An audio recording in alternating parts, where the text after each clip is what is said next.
Uh, Any argument from defense counsel? Good morning again, Your Honor. Good morning. Good morning. Everyone. Your Honor,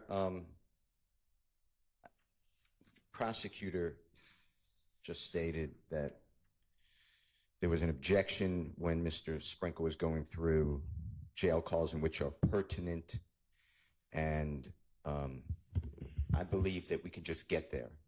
OCGA 24-1-1 talks about the mission of a case, and here the mission of a criminal case is whether the state of Georgia proves to the jury beyond a reasonable doubt the guilt of one or more of these accused. That's it. It's not about Mr. Sprinkle's work. And he can say, I have found this jail call, and if the court admits it, they can play it. But him going through, this is what I do, and I have grand jury power, and I don't always follow the police, and I don't indict other people in other cases at times that the police think should be indicted, is really no play here to that mission.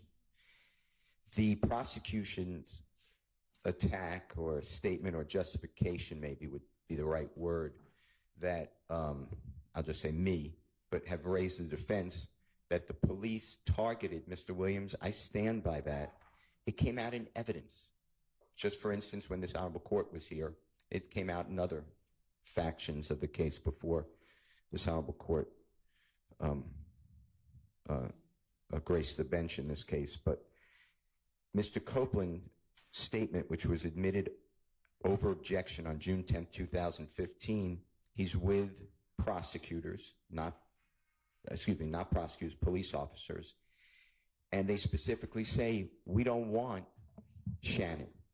He's a little fish. We want a big fish. And it comes out, I want Thug. I want to know where his money's from. This was embedded in the case by the prosecution, and Mr. Copeland testified, I knew who they wanted. And he said, whether it's believed or not is up to, obviously, the trier of fact. But Mr. Copeland said, I knew that I can get out of that interrogation room by finessing against Mr. Williams, and I lied. That's, short, that's a fair amount. But I was going through this last night and this morning, Your Honor, and if the district attorney's who's testifying, and he's an honorable man, if he's allowed to say what his conduct was, why he did this, why he didn't do certain things. They asked yesterday, or the court may have said, yeah, but you attacked why some people were indicted and some people weren't indicted. I believe that came from this honorable court. Then I would like to have, I believe that's a waiver of work product. I mean, we're getting very close to strategy, and they're revealing, they being the DA's office through this witness, may be revealing to an adversary, which waives attorney work product, what they did and why they did it. And if that's true, I just know myself, and I, God willing, follow the law. I'm going to serve a subpoena. It'll be met with a quash, I'm sure, and you're going to have to go through all of the in-camera inspection of all emails, text messages, memos from meetings. I'm going to put Paul Howard on my witness list because this case had been languishing before indictment for approximately 7 years. And I don't see why we're doing that, because it could extend the trial, which is fine, but it really is going to be met by a blizzard of people reading all, if you allow it, of the state's inner workings. So then we can confront Mr. Sprinkle. Well, you made this decision. I want to understand why you did this decision. Because this memo says this. For instance, there's no wiretap on Mr. Williams' telephone. There's a wiretap order that was given to us, a proposed order, in discovery. It was never given, I could tell, to a court. Well, I find that interesting, but it's not in evidence. I wasn't going to ask about it, but if his strategies are coming in, he will be asked. Now, I'm confident, knowing the Honorable District Attorney elected Willis, she has control of this case. I just know that from dealings with her and in the past and on this case. So she will be added to the witness list, because it's really not Mike Sprinkle's call who to indict. That's from my experience. I'm not saying came out in evidence. The Honorable Court knows a lot more about the inner workings potentially than I do, but we're going down such a wrong road, and the case law supports what the defense is saying. That's why we don't get into the investigation and the conduct of the investigation, but we get into the relevant information given out. Unless, and it says in the rare case, R-A-R-E, rare case, that the conduct of the investigator becomes relevant. And that's all I'm trying to say. And as far as jury instructions, I believe this honorable court will be asked, whether you give it or not, it's up to the court. But there will be an instruction.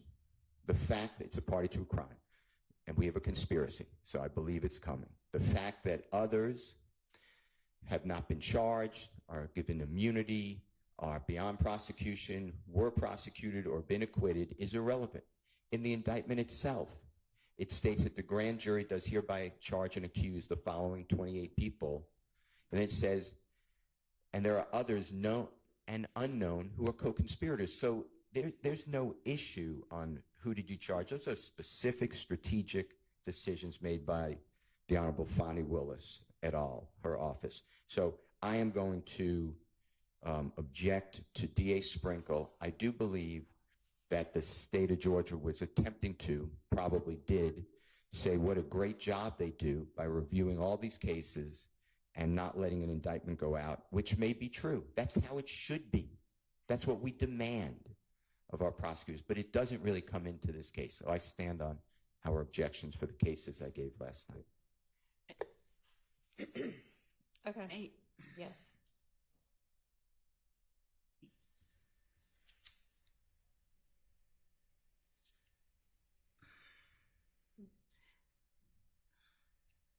Your Honor, I was just going to point out again that the way that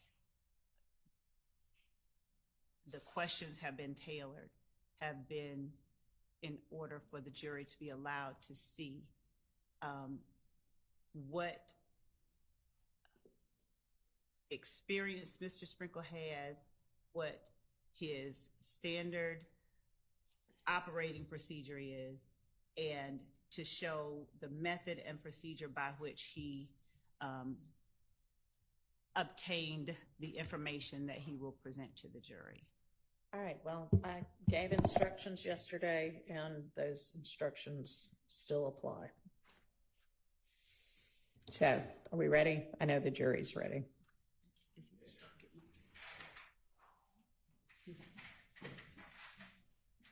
And you can go ahead and get Mr. Sprinkle back on the stand.